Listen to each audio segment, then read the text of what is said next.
2017 Porsche 718 Boxster review. 20 years after the initial introduction of the Porsche Boxster, it returns with a new name, and a completely new four-cylinder engine with performance that beats the previous generation 911 Carrera. Although the 718 Boxster might sound like a completely new generation at first, it is actually a very extensive facelift of the third-generation Boxster first introduced in 2012. The 718 name is a reference to the 1950s Porsche 718 that celebrated several racing successes with its 1.6-liter four-cylinder boxer engine, including overall win at the legendary Targa Florio race in 1958 and 1961.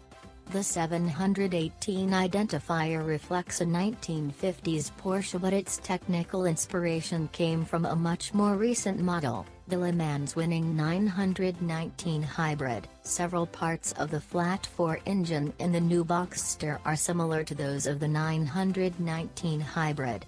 So how good or bad is the new engine?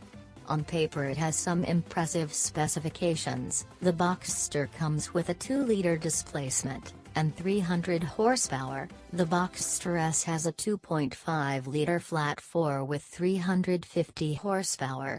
Both gain 35 horsepower over their predecessor. Torque-wise, the increase is even more significant. The 718 Boxster has 380 Nm of torque, 100 Nm more than the old one. The Boxster S gained 60 Nm with a total of 420 Nm. Thanks to the turbo, this peak torque is also available at a much lower rev range, starting as low as 1,950 revolutions per minute, which changes the driving characteristics of the Boxster fundamentally. I'm quite a fan of turbocharged engines, and I'm more than happy with the performance of the new four-cylinder. All this power and torque also translates to some new and impressive acceleration and top speed values.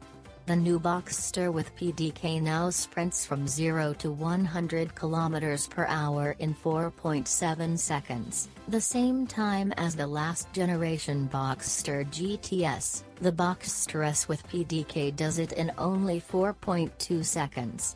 Top speed is limited to 275 km per hour for the Boxster, and 285 km per hour for the Boxster S.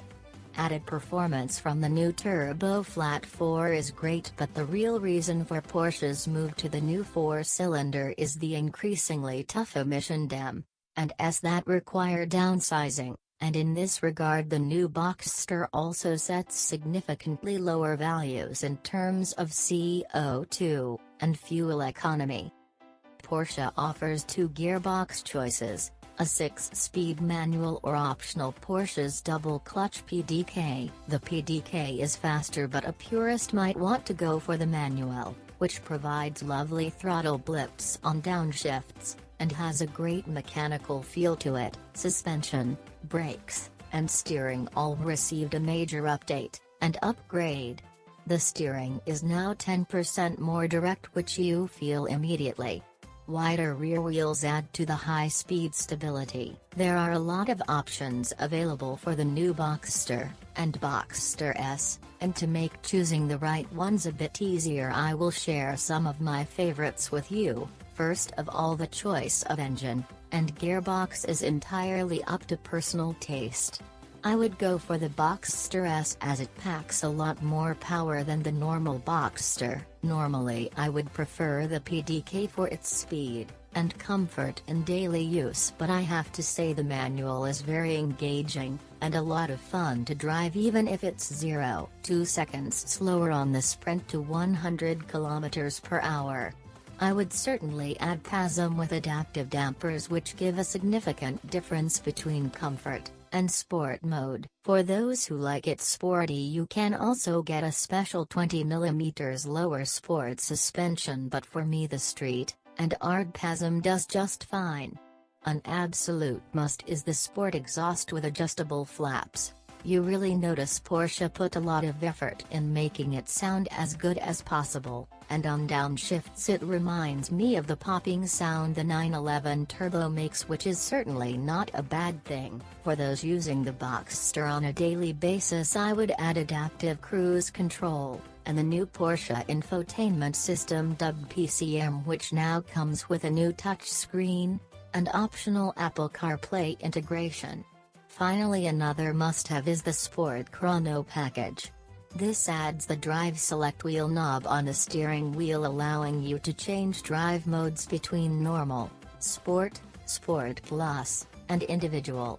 In combination with PDK, it also adds launch control, a new gear shift strategy, and a sport response function.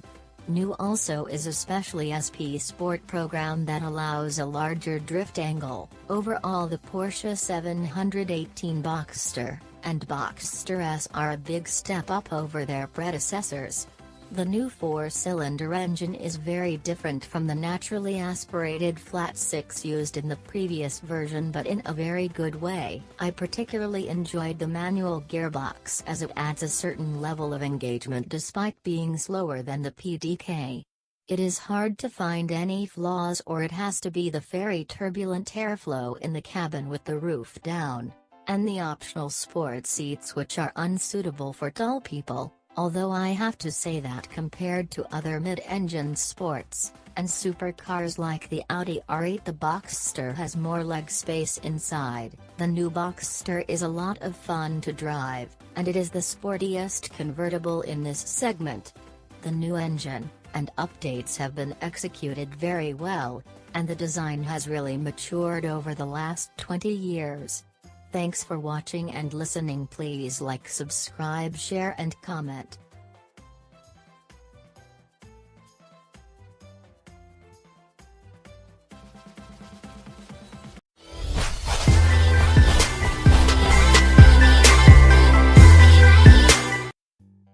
(2017) Mercedes-Benz S500 and S63 AMG Cabriolet review. The S-Class convertible is back. For the first time since 1971, Mercedes-Benz sells a luxury 4-seater convertible again, and we are very excited about it. To see if it lives up to our high expectations, we reviewed it in what you could call one of its national habitats, the French Côte d'Azur. The 2017 Mercedes-Benz S-Class convertible sports a lot of similarities with the S-Class coupe that we reviewed 2 years ago. With the new convertible, the S-Class range now consists of 6 different models, including the Maybach and Pullman versions. Available in 3 different versions, you can order the 2017 Mercedes-Benz S Cabriolet with a V8 or V12 engine. In the S500 Cabriolet you will find a 4.7-liter biturbo V8 rear-wheel drive with an output of 455 horsepower, and 700 Nm of torque. The S63 AMG Cabriolet is available exclusively as a 4MATIC variant for now, and comes with a 5.5-liter AMG V8 good for 585 horsepower, and an incredible 900 Nm of torque. Certainly the most prestigious of the 3 is the rear-wheel drive Mercedes AMG S65 convertible with a 6.0-liter AMG V12 producing 630 horsepower, and 1,000 Nm of torque. All 3 have a limited top speed of 250 km per hour. 0-100 km per hour is done in 4.6 seconds for the S500, 3.9 seconds for the S63 AMG, and 4.1 seconds for the S65 AMG. Yes, you read that correctly, the all-wheel drive S63 AMG is 0.2 seconds faster from 0 to 100 km per hour than the S65 AMG. It also has a sportier sound, and a different torque curve which make it the more dynamic car to drive. But as I mentioned before, if it is prestige you are after, nothing beats the S65 AMG with its V12 engine. and corresponding price tag. Since we have already done an in-depth review of the S-Class Coupe, and the convertible has many similarities with its fixed-roof brother, I will focus on the things that make the convertible different. Obviously the most significant difference is the foldable soft top that can be opened and closed up to 50 km per hour in about 20 seconds. Turning a coupe in a convertible takes a bit more work than simply cutting the roof off, and in fact only 60% of the coupe's body shell components have been retained. Mercedes-Benz engineers pulled off an incredible feat here. They managed to maintain torsional stiffness on par with the coupe, and even retain the same body weight. Inside the S-Class convertible comes with a few options to make open-top driving as comfortable as possible. The optional air cap system raises a wind deflector above the windshield, and behind the rear seats, reducing turbulence in the cabin to a minimum. The air scarf, another optional extra, blows warm air into your neck in combination with heated seats, allowing you to drive with top down even on cold summer nights or off-season. The S-Class Coupe took pride in being the quietest production car in the world, and also the S-Class convertible also sports several noise reduction measures. The soft top roof has 3 layers to keep out as much wind noise as possible, and thanks to the air cap system, even with the roof down, it is fairly quiet in the cabin, even on the highway. As I approached the first bends on a narrow French road with our S63 AMG convertible test car, I realized how big the S-Class convertible is. Turning in, you can feel the weight, but the AMG engineers did a good job on the suspension. It is not as nimble as the C or E-Class convertible by any means, but it's not shy of corners either. The S-Class Cabriolet can be spec'd with a plethora of options. Some of the options we particularly liked are the massage seats, seat cooling, adaptive cruise control, and the COM, an online infotainment system.